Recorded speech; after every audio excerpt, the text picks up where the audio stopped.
ọ̀tọ̀ ni ìfẹ́ àwòdì òkè ìfẹ́ àwádìí tẹ́lẹ̀yẹlé ẹ̀yẹyẹ.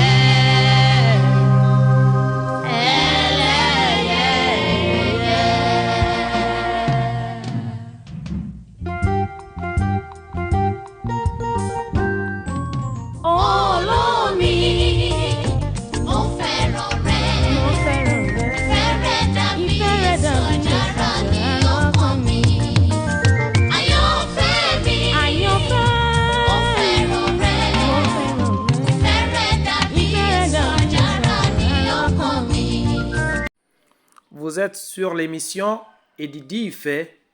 Suivez le prêche qui vous sera présenté par votre frère en islam, Akeoubeou Omaïmessoula. أعوذ بالله من الشيطان الرجيم. بسم الله الرحمن الرحيم. يا أيها الناس اتقوا ربكم الذي خلقكم من نفس واحدة وخلق منها زوجها وبث منهما رجالا كثيرا ونساء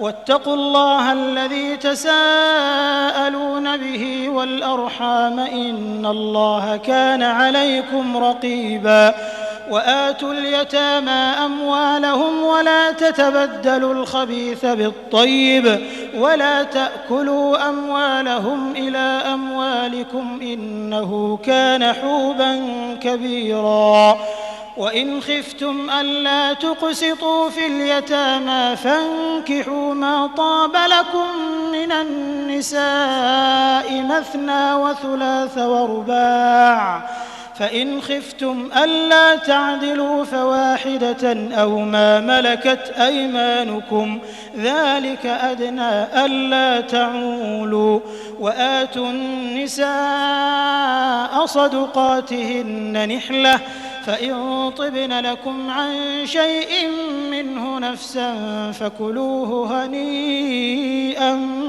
مريئا. Alhamdulillah wassalatu wassalamu ala rasulillah wa ala alihi wa ashabihi wa jami'i ma wala. Louange à Allah par essence et par excellence. Louange à Allah par la louange de qui commence tout message. Louange à Allah, le tout miséricordieux, le très miséricordieux.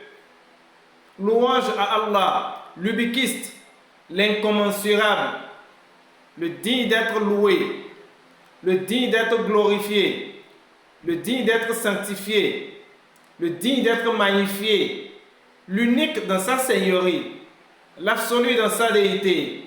Oh, qu'il mérite nos actions de grâce, qu'il sied à l'adoration, maître et seul objet de notre vénération, maître de l'autorité absolue, Seigneur des mondes. Que la paix et la bénédiction absolue et parfaite d'Allah soient sur le meilleur des créatures, l'élu, le maître de la prophétie et du message, le valeureux chef musulman Muhammad, sur ses compagnons et sur tous ceux qui emboîteront leur pas jusqu'au jour du jugement dernier.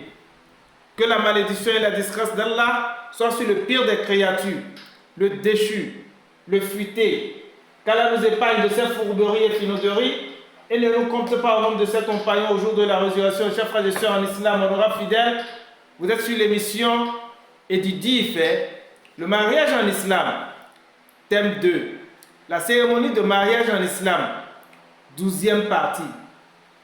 L'islam autorise-t-il à l'homme de frapper sa femme? Chers frères et sœurs en islam, honorables fidèles, l'islam recommande la douceur et l'obéissance aux femmes pour tenir leur foyer. Les recommande-t-il à l'homme chaque fois et toutes les fois à l'endroit des femmes en général et de certaines catégories de femmes en particulier? Est-il possible de régler tous les conflits avec calme et sérénité? Les cris, la sévérité ne sont-ils pas parfois des outils de gestion de certains conflits? La douceur et la patience, chaque fois, toutes les fois, ne fragilisent-elles pas aussi, de temps à autre, l'autorité de l'homme dans son foyer? Comment ne pas se poser ce genre de questions s'il est écrit noir sur blanc dans le glorieux Coran? Frappez les femmes si elles refusent de vous obéir. En effet, Allah subhanahu wa ta'ala nous dit dans le glorieux Coran, je cite, « Les hommes ont autorité sur les femmes en raison des faveurs qu'Allah accorde à ceux-là sur celles-ci et aussi des dépenses qu'ils font de leurs biens. Les femmes vertueuses sont obéissantes à leur mari et protègent ce qui doit être protégé pendant l'absence de leur mari avec la protection d'Allah. Et quant à celles dont vous craignez la désobéissance, exhortez-les. Éloignez-vous d'elles dans leur lit et frappez-les. Si elles arrivent à vous obéir, alors ne cherchez plus de voix contre elles, car Allah est certes haut et grand. Fin de citation. Chers frères et sœurs en islam, honorables fidèles, ici, nous allons plutôt disserter en respectant la formule pédagogique du cours secondaire, thèse, antithèse et synthèse, pour favoriser la compréhension de ce thème aux uns et aux autres. Mais de grâce, suivez ce développement jusqu'à la fin, avant de passer à vos commentaires personnels. Merci. Thèse. Dieu nous connaît mieux que nous-mêmes. Allah, dans toute sa puissance, a créé une multitude de femmes ayant des caractères différents. Il a créé celles qui sont douces, calmes et très fragiles, comme une rose, qu'on ne peut que réprimander qu'à travers la douceur. Et elles obtempéreront ipso facto. Il a créé d'autres, moins douces et légèrement dures de caractère, qui demandent une légère correction pour obéir à leur époux. Et il en a créé d'autres, récalcitrantes, ayant un caractère exécrable, qui aiment être violentées et qui adorent la chicotte. Chers frères et sœurs en islam, honorables fidèles, pourquoi Allah a-t-il descendu le verset? Quel événement marquant a suscité la descente de ce verset? Muqatil a dit, ce verset fut révélé au sujet de Sa'd ben Ar-Rabi', qui était l'un des Nukaba, et au sujet de sa femme, Habiba bint Zayd, bint Abu Huraira, tous deux ansorites. En effet, elle viola ses devoirs conjugaux, ce qui poussa Sa'd à la gifler. Son père l'accompagna au prophète Muhammad sallallahu alayhi wa sallam et lui dit, je l'ai mariée avec ma fille bien-aimée, mais voilà qu'il la gifle. Qu'elle inflige à son époux la même chose, répondit le prophète. Et elle démarra avec son père afin de rendre la gifle à son mari, mais le prophète sallallahu alayhi wa sallam leur dit, revenez, revenez, voici Gabriel qui vient à moi. C'est alors que Gabriel révéla ce verset. Ba'a'udhu billahi minash shaitanir rajim. الرجال قوامون على النساء بما فضل الله بعضهم على بعض وبما أنفقوا من أموالهم فالصالحات قانتات حافظات للغيب بما حفظ الله والتي تخافون نشوزهن فاعظوهن واهجروهن في المضاجع واضربوهن فإن أطعناكم فلا تبغوا عليهن سبيلا إن الله كان عليا كبيرا صدق الله العظيم. Chers frères et sœurs en islam, honorables fidèles, Allah subhanahu wa ta'ala nous dit dans ce verset, les hommes ont autorité sur les femmes en raison des faveurs qu'Allah accorde à ceux-là sur celles-ci et aussi des dépenses qu'ils font de leurs biens. Les femmes vertueuses sont obéissantes à leur mari et protègent ce qui doit être protégé pendant l'absence de leur époux avec la protection d'Allah. Et quant à celles dont vous craignez la désobéissance, exhortez-les. Éloignez-vous d'elles dans leur lit et frappez-les. Si elles arrivent à vous obéir, alors ne cherchez plus de voix contre elles, car Allah est certes haut et grand. Coran 4, verset 34.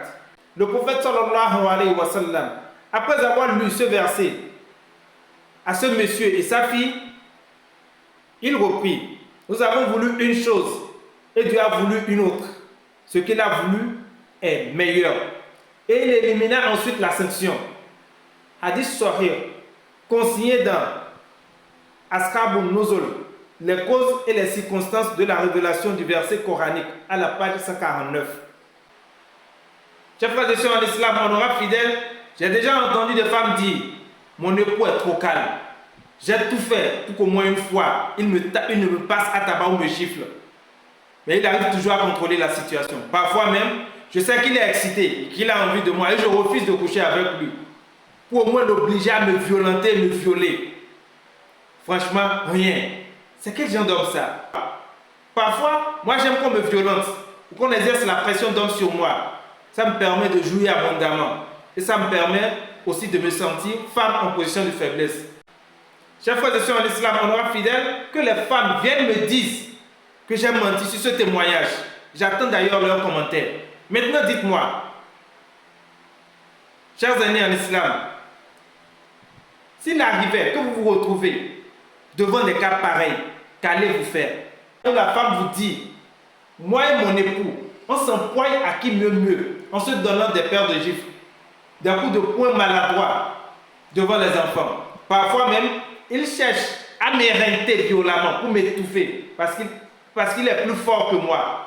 Mais je ne tarde pas à attaquer et presser les 2 œufs situés sous son bas-ventre en dessous de son organe copulateur pour le réprimer. Nous finissons ces conflits par des interminables altercations en s'invectivant et en se balançant des propos orduriers peu ragoûtants. Parfois, des voisins viennent nous séparer. Et parfois, c'est tout le quartier qui est alerté au sujet de nos disputes. De pareilles femmes vont toujours essayer de vous humilier, même devant leurs amis et leurs parents, parce qu'elles savent que vous êtes indolent, lymphatique, à moins que vous n'essayiez de les gifler 1 ou 2 fois pour les obliger à se ressaisir, comme l'a su bien fait Saad dans le hadith.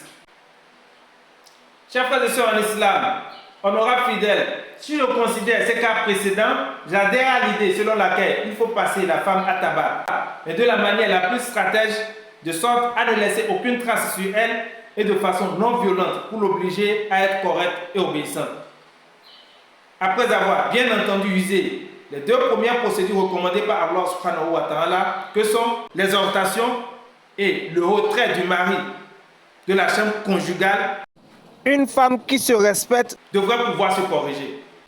Mieux, si c'est une attitude répandue dans le monde entier, que dans un foyer équilibré, l'homme doit toujours chercher à s'affirmer, à manifester son ego d'homme sur la femme, à masculiniser son foyer, à éduquer sa femme à sa manière et selon ses principes.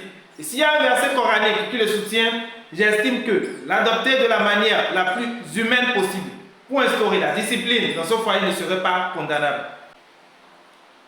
Mais en revanche, est-ce pour autant une raison pour transformer son épouse, mère et éducatrice de ses enfants, en une serpillère sur laquelle il faut essuyer les pieds, ou un esclave parce que c'est une recommandation divine? Comment ne pas regarder le problème sous un autre angle, beaucoup plus commode et décent? Est-ce à dire que tous les conflits doivent être réglés et gérés par la violence? En outre, n'existe-t-il pas un autre moyen beaucoup plus approprié que passer sa femme à tabac? Parce que qu'on le veuille ou non, on peut régler un seul problème par 1001 manières. L'essentiel est que le problème soit réglé.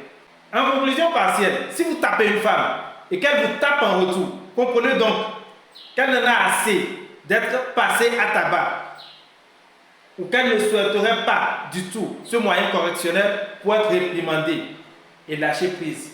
Cherchez plutôt un autre moyen pour la réprimander au lieu de vous offrir un spectacle devant tous les quartiers ou alors divorcer si vous êtes fatigué de supporter ses caprices. Antithèse. Aussi paradoxale et choquante que ça puisse être cette question, il convient, hélas, de non seulement reconnaître qu'elle se pose comme un vrai problème de société. En France, encore aujourd'hui, une femme meurt sous les coups de son conjoint tous les 3 jours. Dans les pays où il n'existe pas de statistiques de cette nature, la situation doit être pire. Taper la femme, si cela veut dire céder à la violence, lui laisser des bleus sur le corps, des traces de bastonnade, des gonflements de visage.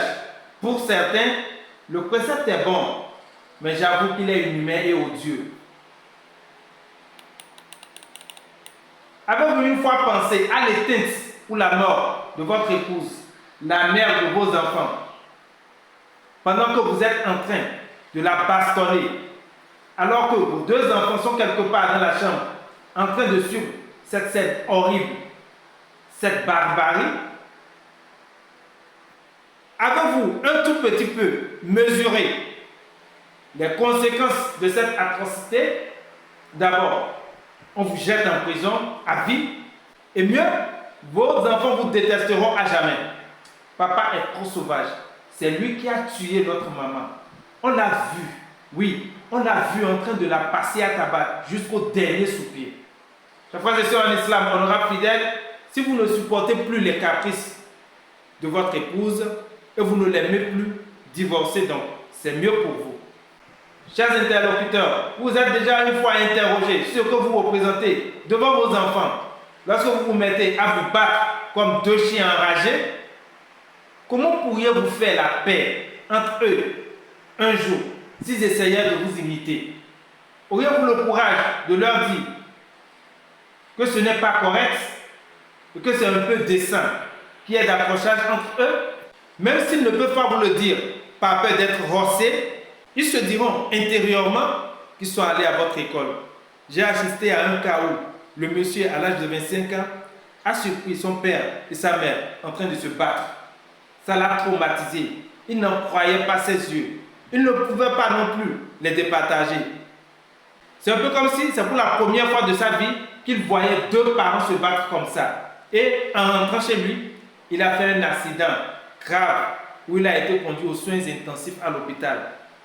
D'autres adolescents ne font que ressasser la scène horrible et pathétique au point d'en être traumatisés. On a interrogé un gamin au sujet du nom de son père et de sa mère. Vous savez ce qu'il a répondu? Mon père s'appelle Olochi et ma maman s'appelle Oloriboukou. Chers frères et sœurs en islam, honorables fidèles, selon l'Organisation mondiale de la santé, les conséquences sanitaires sont multiples et multiformes. Les effets sur la santé de la victime, selon l'Organisation mondiale de la santé et le professeur Debout, chef de service de la médecine légale au CHU de Saint-Étienne, la violence au sein du couple ont une incidence majeure sur la santé des femmes. Elles entraînent à court et long terme de graves problèmes de santé physique, mentale, sexuelle et génétique pour les victimes et leurs enfants. Et elles ont de ce fait des coûts sociaux et économiques élevés.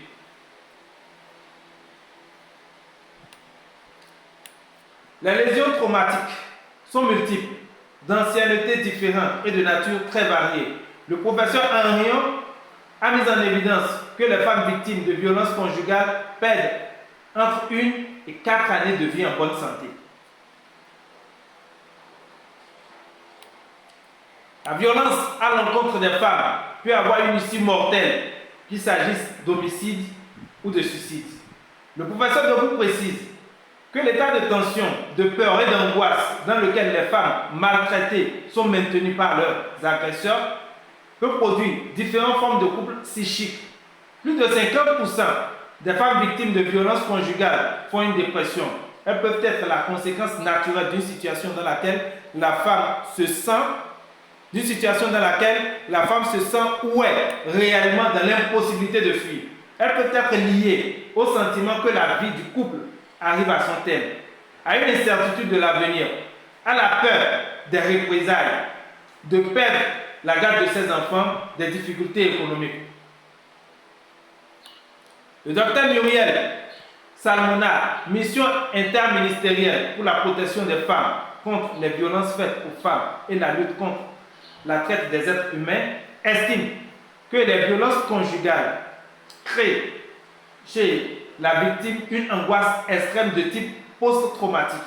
Ce stress entraîne un risque vital cardiovasculaire et neurologique. En outre, il s'est passé un jour au Sénégal, une jeune dame qui a assassiné ses 2 enfants et s'est aussi suicidée parce que son mari l'a violentée et passée à tabac pour un oui pour un non. N'en pouvant plus, elle alla se plaindre à ses parents et leur ajouta qu'elle allait divorcer.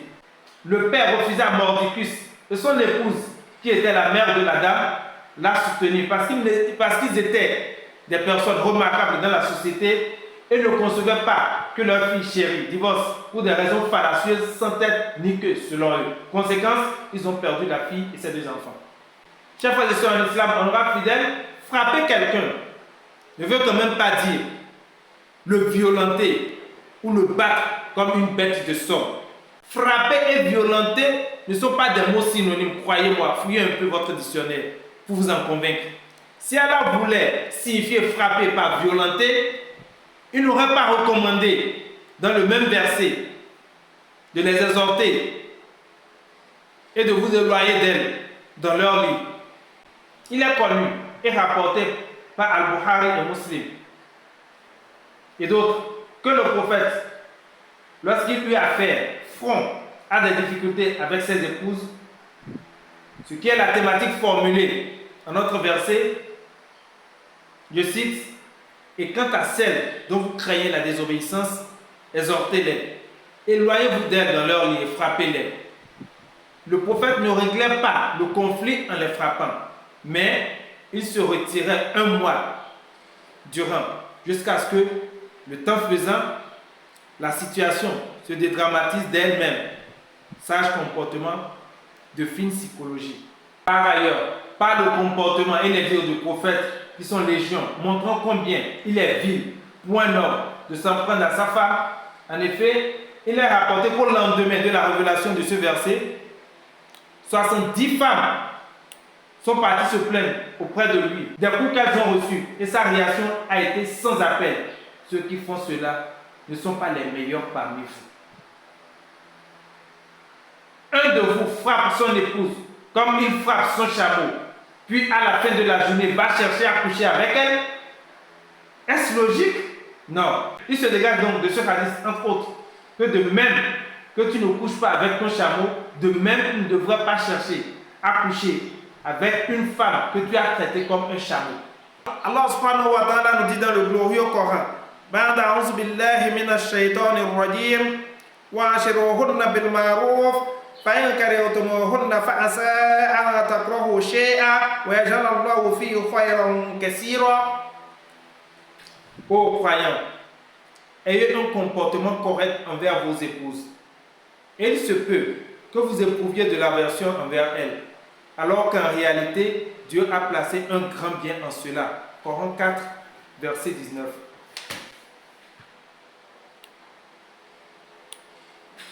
Ce problème semble avoir été perçu par les commentateurs qui ont quasiment unanimement admis que frapper-les ne pouvait que signifier frapper-les doucettement. Pour cette délicate opération, l'on fait intervenir principalement Abdullah ibn Abbas, l'interprète du Coran, qui explique que le coup doit être un coup non violent. D'autres variantes précisent que l'on se doit de ne pas briser d'os, répandre le sang ou laisser de traces. Synthèse.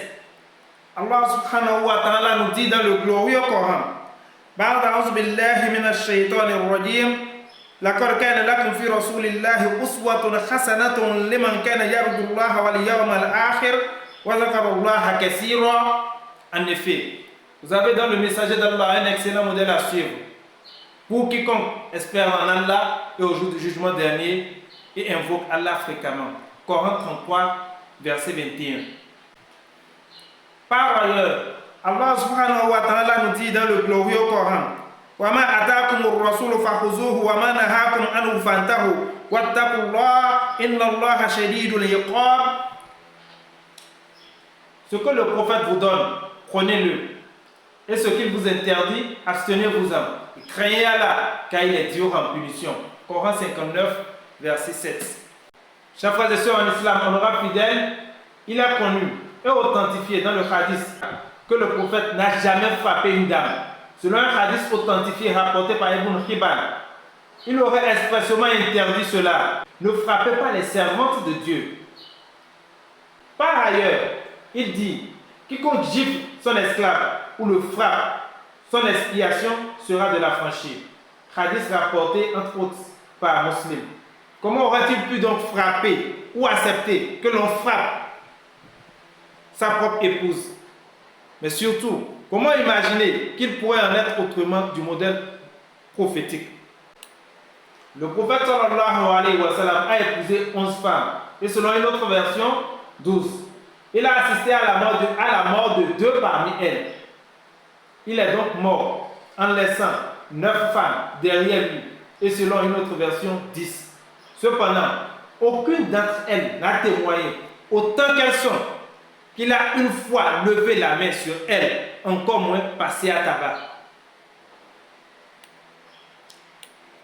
Une des choses sur lesquelles tous les musulmans du monde, et ceux depuis toujours, sont d'accord, est que la meilleure personne ayant mis en pratique le Coran est le prophète.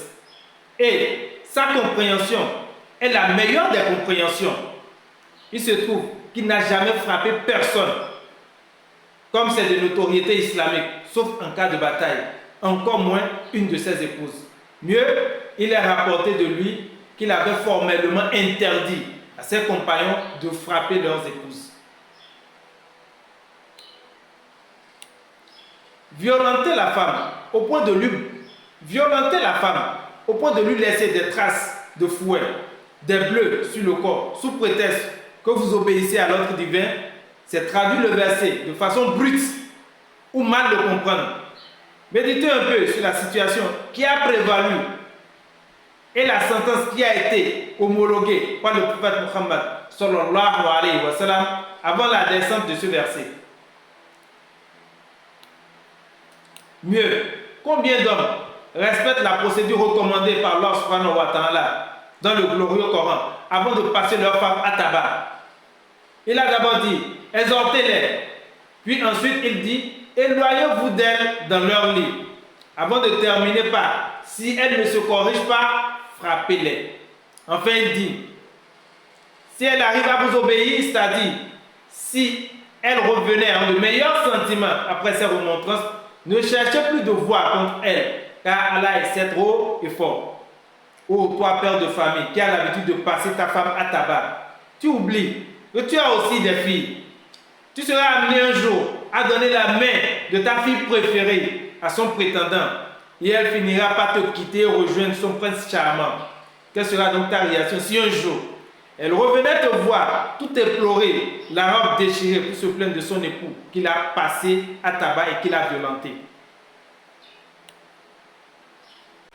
En conclusion générale, chers frères et sœurs en islam, vous êtes au moins une fois posé la question sur ce qu'adviendrait la société si cette sentence recommandée par le prophète sallallahu alayhi wa sallam avait été homologuée. Nous parlons aujourd'hui de la violence faite aux femmes. Peut-être qu'on parlerait plutôt de la mort des femmes, parce qu'on aurait enregistré des cas de blessés très graves et des morts subites. Et mieux, cette loi va monter la tête aux femmes et va même leur faire pousser des ailes au point de les pousser à gifler leur mari comme bon leur semble. Mieux, une telle loi n'a pas été homologuée par un chef religieux et pourtant, nous voyons d'autres femmes violenter leur mari dans le foyer. Ou bien, chers frères et sœurs en islam, vous n'avez jamais entendu parler de la violence faite aux hommes? Qu'est-ce qui pousse aujourd'hui les jeunes dames à se retrouver seules avec 2 ou 3 enfants de pères différents à charge? N'est-ce pas la recherche effrénée de la parité? Figurez-vous, si cette loi prônée par le prophète Muhammad sallallahu alayhi wa sallam à l'époque avait été homologuée, 75% des femmes se retrouveront célibataires avec des enfants de pères différents à charge. Par ailleurs, prenons le cas des hommes athlètes. Par exemple, à côté d'une femme ayant une morphologie typiquement féminine et très faible. Les hommes vont banalement tuer certaines femmes dans le foyer si elles osaient les gifler, pensant mettre en pratique la sentence du prophète Muhammad sallallahu alayhi wa sallam qui était la loi de Talion. Et ce serait aujourd'hui une insulte pour la religion islamique. D'aucuns diront même comment lui aussi, en tant que prophète et messager de Dieu de surcroît, va-t-il valider la loi de Talion pour régler un conflit entre couples? Nous avons créé la femme à partir de la coupe tordue de l'homme et il ne pourra jamais la redresser à sa convenance. Donc tapez parfois les femmes récalcitrantes pour les ramener à l'ordre pourra régler la situation, mais à condition que cette correction soit faite doucettement, de façon non violente et avec beaucoup d'amour. Chers frères et sœurs en islam, honorables fidèles, si vous avez aimé cette vidéo, n'oubliez pas de la liker, de la commenter et de la partager avec vos autres frères. Pensez aussi à vous abonner en cliquant sur la cloche de notification de manière à vous informer sur toutes les autres vidéos publiées sur cette émission et Didi Ife, basée sur le mariage en islam. Pour vous enquérir davantage de l'importance de cette émission, allez plutôt sur YouTube, tapez et Didi Ife 2023. Il vous affichera la liste détaillée de toutes les autres parties, aussi bien en version Yoruba qu'en version française. Cette émission, le mariage en islam, est un débat assez sensible et très délicat et nul ne sera de trop pour apporter sa pierre à l'édifice de cette tâche combien noble et exaltante. C'est pourquoi tous vos apports et suggestions pour mieux la conduire sont les bienvenus. Vous pouvez nous contacter sur notre page WhatsApp personnelle plus 229 63 20 11 82. Nous avons spécialement constitué un groupe WhatsApp pour cette émission à l'endroit de ceux ou celles qui sont à la recherche de leur âme sœur. Ils pourront nous contacter à travers ces numéros WhatsApp que voici. Plus 229 61 57 56 82 ou plus 234 704 458 72 81. Pas sérieux et plaisantin, s'abstenir. Nous avons aussi constitué un groupe Facebook à l'endroit de ceux ou celles qui ont des problèmes conjugaux à résoudre ou à exposer pour prendre des conseils auprès des membres du groupe. Ils pourront également nous contacter sur les mêmes numéros. Votre cher frère en islam, Akeoubéou, Omo Imesouala, choisir avec qui parler de sa vie sentimentale est important. Mais connaître avec qui garder le silence l'est encore plus. À qui veut comprendre, point n'est besoin de prêche. Car elle nous compte au nombre de ceux qui écoutent sa parole et se vertuent à la mettre en application de la meilleure manière. Qu'il nous compte au nombre de ceux qu'il préfère, qu'il a choisi, qu'il guide sur le droit chemin, ceux auxquels il inspire de l'invoquer pour qu'il ne l'oublie pas, ceux dont il fait ses élus pour qu'il n'adore rien que lui seul. Qu'à la face que la fin de notre vie soit la plus heureuse, l'issue de nos actes la plus fructueuse et nous réserve une bonne place dans les hautes sphères du paradis sans fin. هذا بيان للناس وهدى وموعظة للمتقين عباد الله إن الله يأمر بالعدل والإحسان وإيتاء ذي القربى وينهى عن الفحشاء والمنكر والبغي يعظكم لعلكم تذكرون سبحانك اللهم وبحمدك نشهد أن لا إله إلا أنت نستغفرك ونتوب إليك سبحان ربك رب العزة عما يصفون والسلام على المرسلين والحمد لله رب العالمين. kìí ṣe pé mú ọ̀rẹ́ yẹ rí nígbó ọ̀kìn ló rẹwà jù láàrin ẹyẹ kìí ṣe pé òun òró mi dánrí o látijọ́ tí mo ti fojú mi kàn ó mo gbà pájì kẹrẹ̀wá ó jẹ gbin lọ. oríṣiríṣi igi níbẹ̀ lóko ká tó figi ọmọ gbẹ̀gbẹ̀dù oríṣi ọkùnrin níbẹ̀ níta mo ti rí kúkúrú mo ti rí gíga àmọ́ lọ́kàn mi ṣọ̀wọ́n lóde. bó ṣe ń ṣe mí gan kò tiẹ̀ yé mi o ìfẹ́ rẹ ló ń gbé mi bí ìjì ó ń fẹ́ bí afẹ́fẹ́ ò ti fẹ́ dọ́kàn mi fi ń bá bẹ̀ nígbò máa súré wálé tó rájì kẹ́lẹ́ tù.